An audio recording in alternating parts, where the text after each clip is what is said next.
Under Her Tongue is an original work written by Notion, please raise your hand, and it will be performed by Presley, please raise your hand, and Notion. Please welcome Presley and Notion.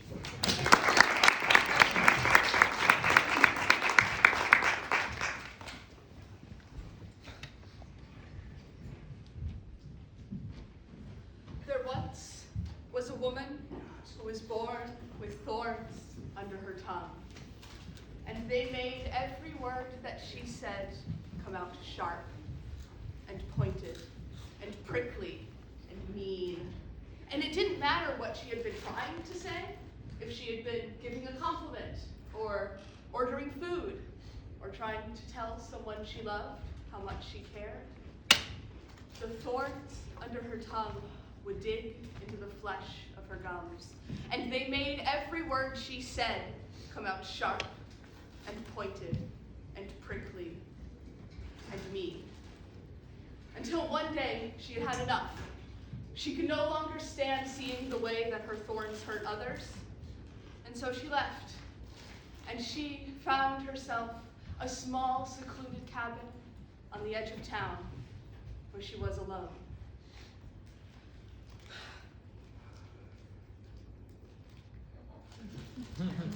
There was nothing to do.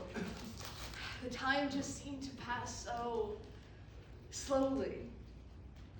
And so she went out and she bought books and she studied history and science and mathematics and language and literature.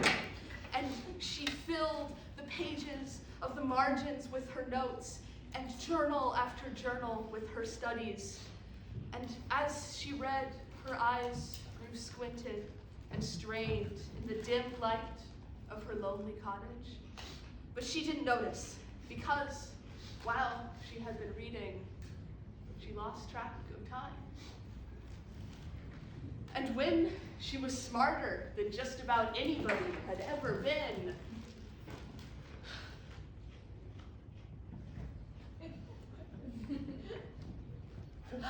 and so she went out and she bought wool and yarn and needles and fabric, and she taught herself how to spin and weave and knit and crochet and embroider, and she made beautiful sweaters and scarves and hats and blankets, all with stunning imagery. And as she worked, her fingers grew calloused and her muscles aching in her cramped and lonely cottage. But she didn't notice, because while she had been making things, she lost track of time. And when her work was more beautiful than just about anybody's,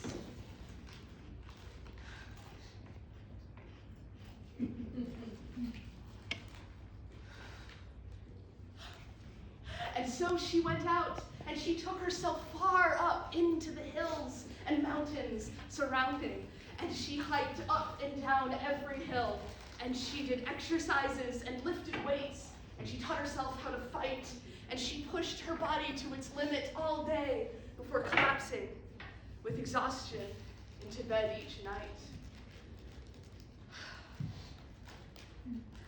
And her skin grew tight and covered in age spots in the harsh sun of her vast and lonely backyard.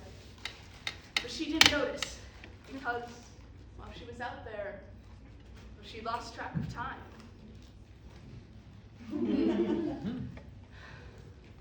And when she was stronger than just about anybody, she looked at herself and she said, "How could I be so selfish? I have all of these beautiful things that I have made and skills that I have learned, but I hoard them all to myself." And so she decided what she must do, that she would take these things that she had made and that she had learned, and she would offer them up to those who she had hurt, begging for their forgiveness. And when she had finally steeled herself to go back into town, she was met with only confusion. Everything seemed strange, different.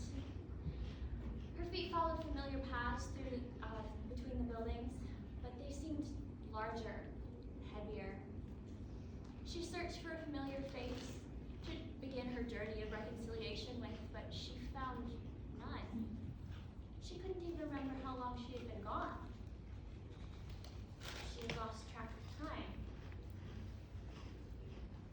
And time is a haughty and self-important creature, and it would not stand for such disrespect.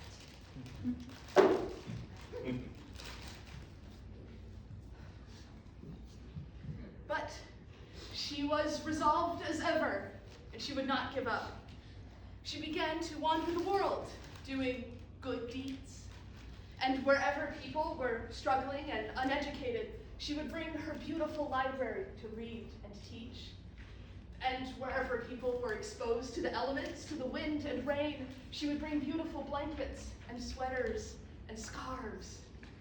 And wherever a house had collapsed, or a tree fallen across the road, or a wolf threatened the sheep, she would come and save the day with her incredible strength.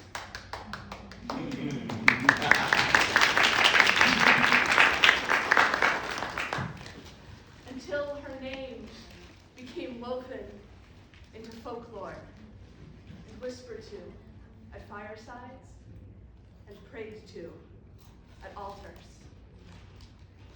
But even this was not enough to convince her that she had been forgiven or that she was good. One day, as she traveled between cities, she came across a young man who walked with a limp and a stick. She saw that his skin was covered in blemishes and burns that caused him pain with every step. Let me carry you. I am stronger than anybody, and you are weak and light and frail. Let me take you wherever you are going. He saw her back bent and her shoulders shaking from years spent carrying others.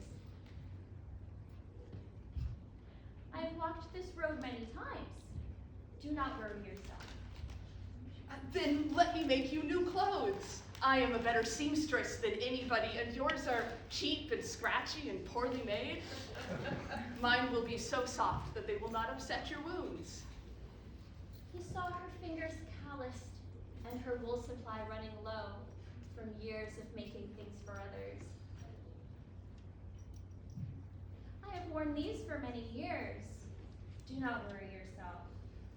But you see, you must let me do something. I was born with thorns under my tongue, and they make every word that I say come out sharp and prickly and pointed and mean. Surely, I guess you've already noticed. Please, you must let me do something. I know. I will go to every library in the land, and I will research exclusively on diseases and maladies, and I will return here to figure out whatever's wrong with you. Oh, yeah, that sounded wrong, didn't it? I'm so sorry, Kata. I'm sorry. And sorry was a word the young man knew well. For while she apologized for her words with her good deeds, he had always relied on the good deeds of others. And out of survival, his words had grown soft and fragile, like flower petals. Do not worry yourself. It is a nice spring, isn't it? I would like to enjoy it. And he turned and began to continue on his way. Wait.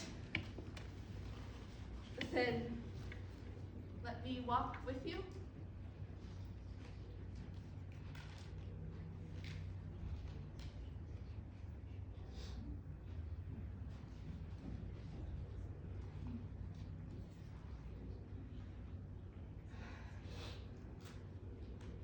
And as they walked, she surprised herself. She began to talk, cautiously at first, then easily, casually, and they soon became friends, and before long, close companions.